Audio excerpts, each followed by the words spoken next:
Today, I'm excited to be visiting Blackmans Bay, south of Hobart, where Gemma Boyle has created a garden packed full of native ground covers and shrubs for year-round colour and attracting wildlife. G'day, Gemma. Hi, Hannah. Oh, this looks amazing. Thank you. Here. What's growing? Lots of plants from across Australia, all native, many from Tasmania, some from Western Australia because I have nice sandy soil. Yeah, because we're quite close to the coastline here, so I imagine that's how you've selected your plants. Yeah, I've got really sandy soil, so I'm quite lucky. Lots of plants really thrive, but I'm not above trying other things. So should we go check out some more? Yes, let's go. I love all the different colours that you've got in here that are beautifully native, but it's so interestingly diverse. Yeah, I really wanted to have lots of different colours coming through. Oh, look at that hakea. Yeah, I really wanted this to be the feature of the garden. Yeah. Because it has such stunning and unique flowers. It really does, but this one isn't a local. No, it's not, but Western Australian plants do well in the garden, having sandy soil. Yeah. And I saw one on a walk and I thought, perfect. I just love pincushion hakeas and the birds love it. And for a couple of years I thought I might lose it to the wind. It's got a bit of a lean, but it's survived. Yeah, it's looking so healthy. It's an absolute showstopper. I think most of us would love one in our gardens. Yes, it's definitely my favourite. Yeah. Gemma bought this 700 square metre property a decade ago. And with some help from her dad building decking and landscaping, Gemma set about creating a beautiful native garden.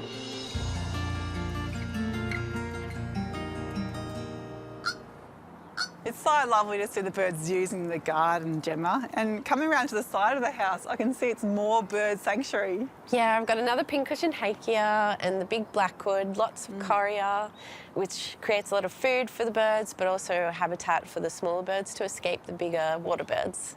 And you've also got a number of bird baths just scattered around. Yeah, the little birds really need the shallower dish on the ground, and I've got the shrubs nearby so they can dart in and out. Yeah. The bigger dish up there is for the water birds. They love diving in. Yeah. And the yellow-tailed black cockatoos really like those as well. And how does it make you feel when you see the birds using your garden? It makes me feel like I've done a really good job with the garden. My whole idea was to bring the wildlife that I see when I go on bushwalking, which I love, to my home so I can enjoy it.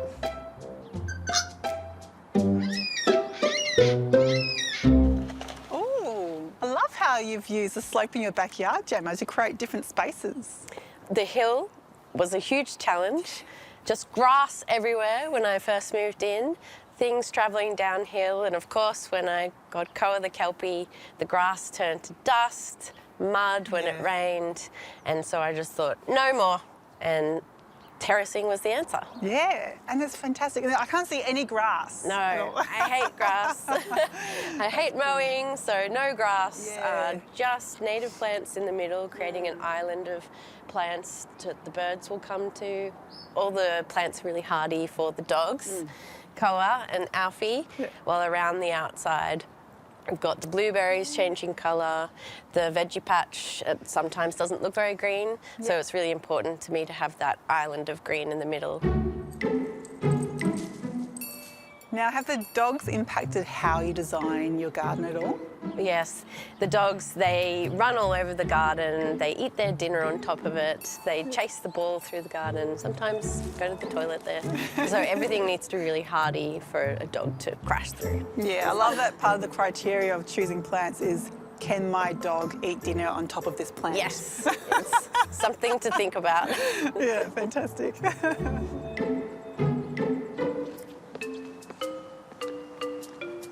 This rockery is pretty special. I'm loving the rocks, but also the plant selection. The rockery was a great way to deal with a really sloped backyard. So in between each of the rocks there was a little bit of dirt, and so the spreading glimy flower over here and the cushion plants, they have done really well. And at the bottom there was a bit more soil, so the Grevillea australis was fine. It's Tasmania's only endemic Grevillea. And down the bottom here we have a mouse bush. Currently a dog bush, I can see. Yes. Yeah. No, it's a stunning feature, I reckon, which flows into the next patch of the garden? It made me feel like I was bringing the Tasmanian alpine bushwalking feel to my garden. That's exactly what I thought of. Yeah. And have you always been a gardener? No, but I think I've enjoyed gardens. Growing up, my grandmother had a huge sprawling native garden in Sydney. But really, until I got to this property and had my own place to play with, I think my inspiration came from wanting to change what I had, and I knew what I didn't like, and so it was about finding what I did. How did you go about your planning? I didn't. I think having a big plan was too daunting, and instead I just tackled it in small pieces, and then every time I did something, the next step became clear. And not just for a garden, but also with the dogs. Of course. And I felt like that was the best approach, because any mistake I made was only on a small scale. I noticed you've got a fair few Banksias in your garden. Yes, I love Banksias. I love the flowers, the structure, and the birds love them too. They're so sculptural, aren't they? They're beautiful. Yeah. How many do you reckon you got here? I think I have at least 10 different varieties, but maybe more, but I would love to fit all of them in, but they don't all love my backyard. I reckon you're doing all right.